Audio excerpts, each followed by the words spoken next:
Trabalho de conclusão de curso, Licenciatura em Letras 2025. Membros do grupo: Adriele Cristina Chiquetelli, Érica Bertoni, Jussara Fernandes Chimelo, Meire Ellen Pires da Costa Lima, Natiele da Silva Veiga, polos de Caraguatatuba, Franca, Guariba e São José dos Campos. Sala 7, grupo 2. Orientadora Débora Laís Martins de Oliveira. Do virtual ao real, o impacto das redes sociais nas competências de escrita dos alunos do Ensino Fundamental 2. Olá, meu nome é Érica Bertoni, sou estudante de letras do Polo de Caraguatatuba e vou falar um pouco para vocês sobre a introdução e o caminho que o nosso trabalho percorreu. Com a evolução das tecnologias digitais, é nítido que a sociedade sofreu inúmeras transformações e a escrita não podia ficar de fora delas. Então, com essas plataformas como WhatsApp, Facebook, Instagram, TikTok, entre outras, a escrita sofreu algumas alterações, porque essas plataformas, elas não só possibilitam, né, a comunicação e facilitam a comunicação, como elas também influenciam na forma que essa comunicação escrita vem sido feita.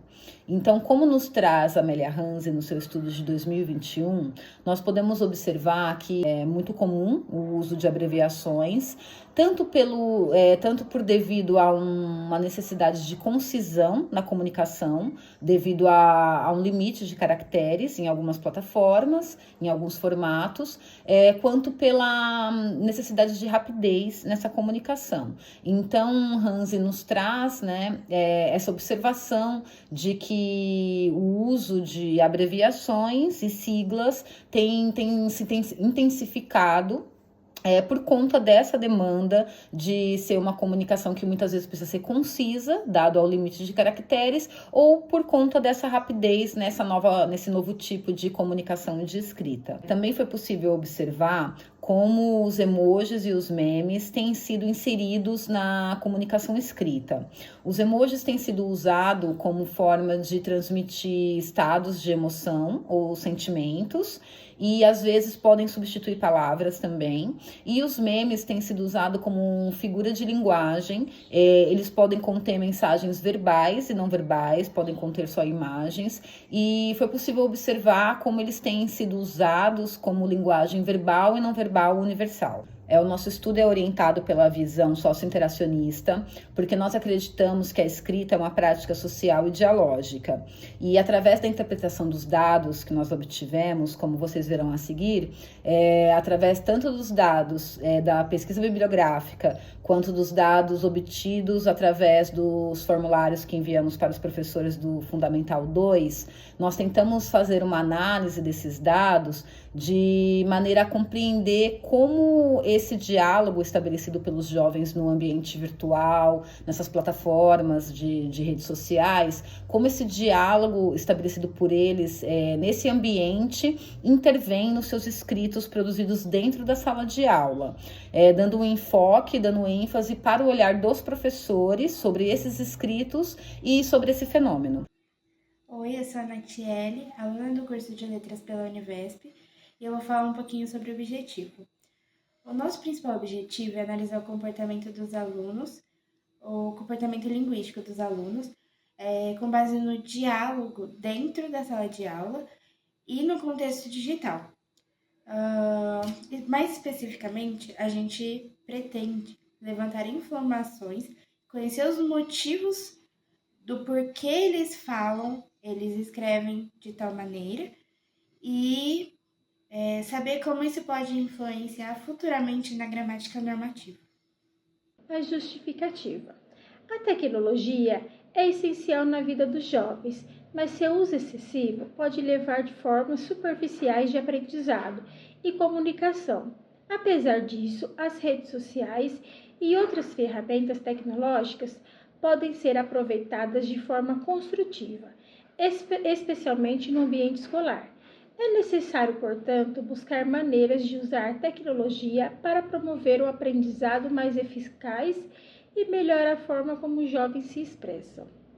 sobre a aquisição da linguagem, para nós podermos compreender esse fenômeno, né, da alteração da escrita, tanto no ambiente escolar, né, como nos dias de hoje, nós fizemos um breve recorrido pela história da linguística, fizemos um breve resumo ali sobre algumas teorias da linguística, sobre a aquisição da linguagem, como ela se dá desde a infância, para a gente entender como funciona um pouco essa visão, né, de hoje em dia, de que tanto a linguagem quanto a escrita são construções sociais, né, e elas partem de interações. Então, como nos traz Del Ré, no seu estudo de 2009, citando o Titone, a criança ela atua como manipuladora ativa e regeneradora da linguagem, e não como uma imitadora e observante passiva. Então, partindo dessa visão, nós podemos pressupor que durante toda a vida, o indivíduo ele vai atuar sobre a linguagem e vai regenerar ela de acordo com as suas necessidades, de acordo com a necessidade do momento, daquela sociedade.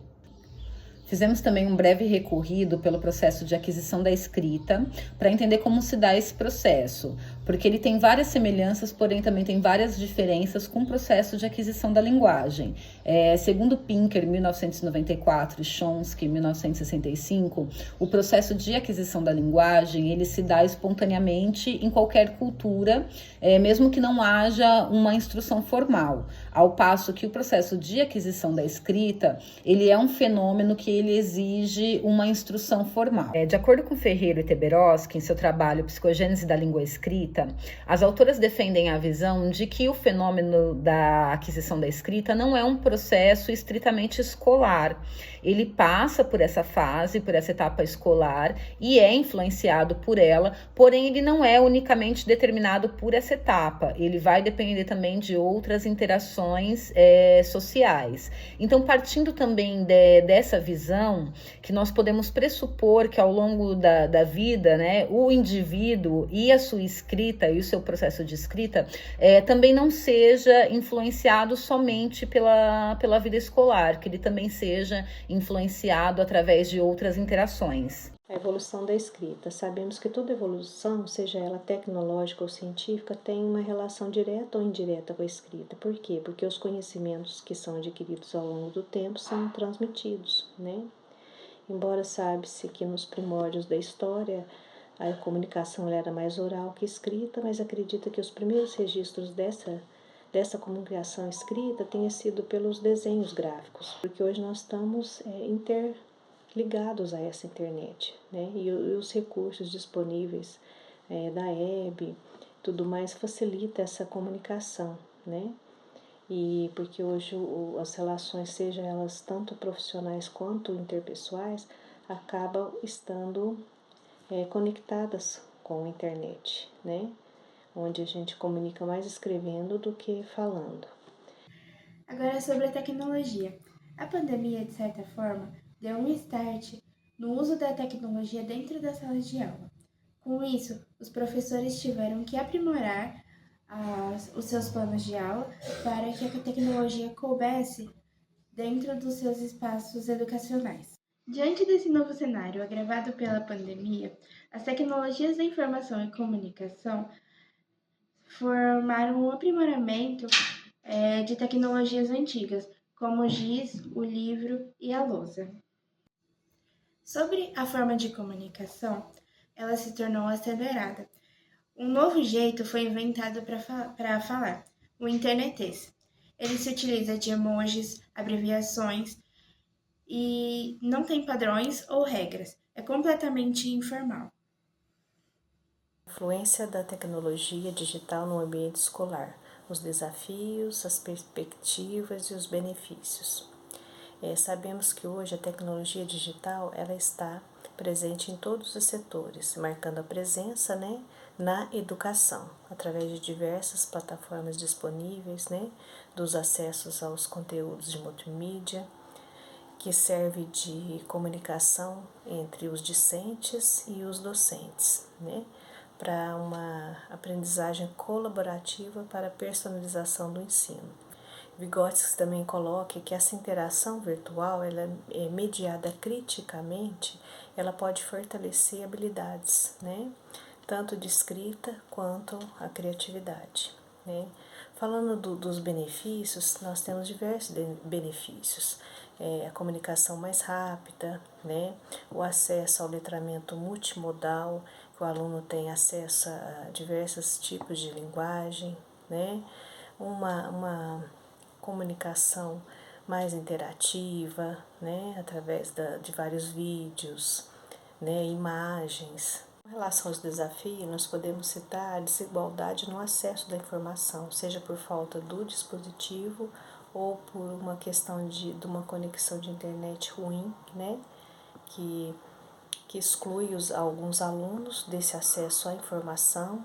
A outra questão também é a questão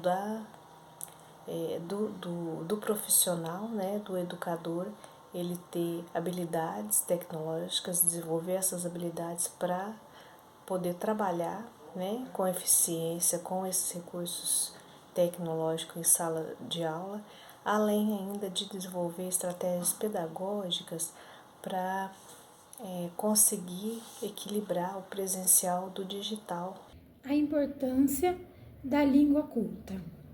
A escola deve ser um espaço que estimule o interesse do aluno e não apenas um lugar de obrigações, ou seja, a escola precisa ensinar a língua culta de uma forma que vá além de apenas cumprir regras e obrigações.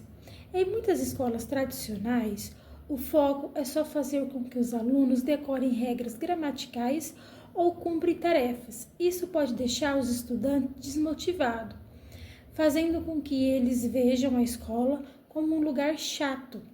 A tecnologia na sala de aula. Existem várias tecnologias que podem ser utilizadas nas aulas, como computadores, projetores, lousas digitais. Segundo Timbani, sugere que os professores aproveitem os recursos de aprendizagem disponíveis na internet. Hoje a pesquisa é feita pelo celular do que por um livro, e por isso é importante ensinar os alunos a pesquisar corretamente, explicando que nem todos os sites são confiáveis. Engajamento dos alunos. Para atrair os alunos com a faixa etária de 10 a 14 anos, é necessário dar significado ao aprendizado. Tratar o aluno com rigidez pode resultar em obediência, mas também limita sua visão do mundo.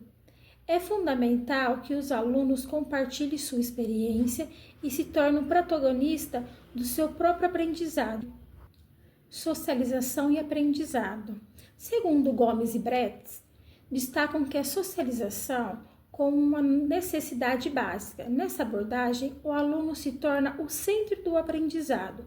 Ele deve interagir ativamente, resolvendo problemas em seu próprio ritmo. Para que isso aconteça, a escola e os professores precisam se reinventar, estimulando o desenvolvimento infantil.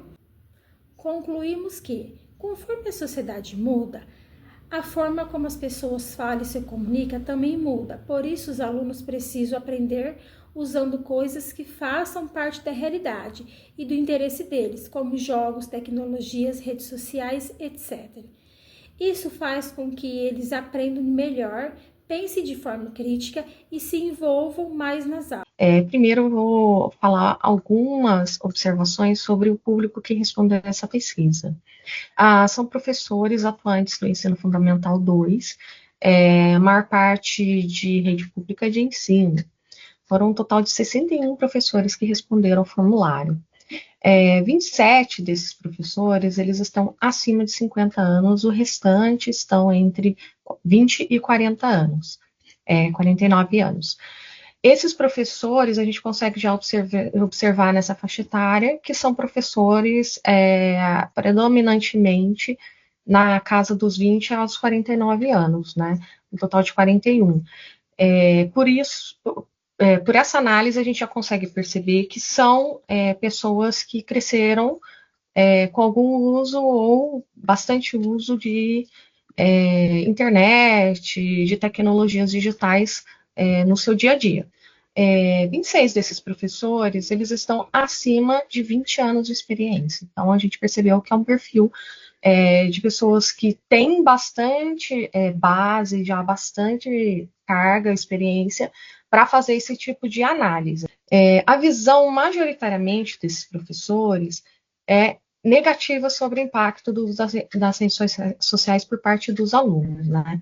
Então, esses professores, eles visualizam esse uso dando alguma dificuldade a mais ou influenciando de maneira negativa na produção desses alunos em sala de aula, né?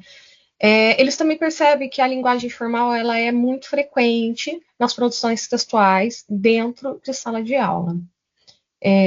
Os efeitos negativos eles são destacados em todos os aspectos da escrita formal que a gente colocou neste formulário, ortografia, sintaxe, etc.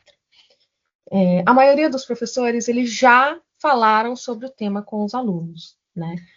Mas eles veem que as principais dificuldades elas estão relacionadas ao engajamento com textos formais e hábitos de escrita. Então, apesar deles terem tido já abordagens desse tipo com os alunos, eles observam uma grande dificuldade na produção textual, tanto na questão dos alunos terem disponibilidade para realizar essas atividades, quanto aos hábitos de escrita mesmo, a forma como eles escrevem.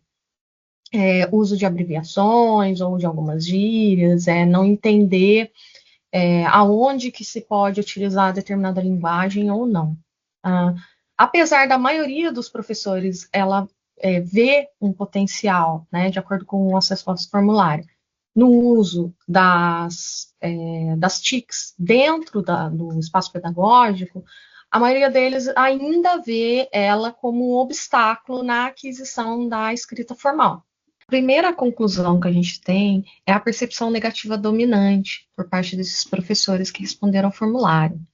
A maioria deles, eles associam o uso dessas redes da comunicação online com prejuízos na escrita formal, como na ortografia, pontuação e na coesão. Ainda nessa questão de desafios, né, apontado pelos alunos, as principais dificuldades foram as abreviações e o desinteresse por textos longos. Os alunos têm bastante dificuldade em desenvolver um assunto por mais de algumas linhas, né? Com relação ao uso pedagógico das redes sociais, os professores eles mostraram divididos acerca disso. Mas eles apontaram também na direção de que pode sim ser positivo o uso, desde que seja um uso guiado, orientado, com um objetivo bem claro, né? E com relação à experiência desses professores que responderam, a gente vê que o perfil em grande parte, a maior parte, de professores da área de língua portuguesa. Então, eles têm uma longa trajetória e experiência dentro da produção escrita e que isso pode também influenciar a visão deles, como eles têm essa visão crítica com relação ao uso da linguagem formal e informal e das mudanças linguísticas que ocorrem na sociedade e impactam nessa produção textual. Bom, de considerações finais, é importante a gente apontar 3 itens principais. O primeiro é que, apesar de algumas décadas já estar sendo utilizado a internet e o computador como tecnologia, né, principal em todas as áreas do ensino, a gente ainda percebe que há uma dificuldade por parte desses profissionais porque não tem uma capacitação adequada, né? Então, isso ainda é muito necessário haver investimentos nesse sentido. E a gente também percebeu que os materiais didáticos, eles não tratam esse assunto muito claramente com relação aos alunos, de linguagem formal e informal, ainda há uma defasagem, né? Para os alunos conseguirem ter essa clareza de diferenciar os momentos que eles podem ou não usar a linguagem informal. E a gente vê também a importância de políticas escolares e políticas públicas nesse sentido, né? Para a gente ter esse uso consciente das redes sociais. Um dos fatores que já apontam nesse sentido é a proibição de uso de celulares, né, que recentemente foi promulgada, ainda não possui dados, mas já vê alguma coisa apontando nessa direção. Obrigada.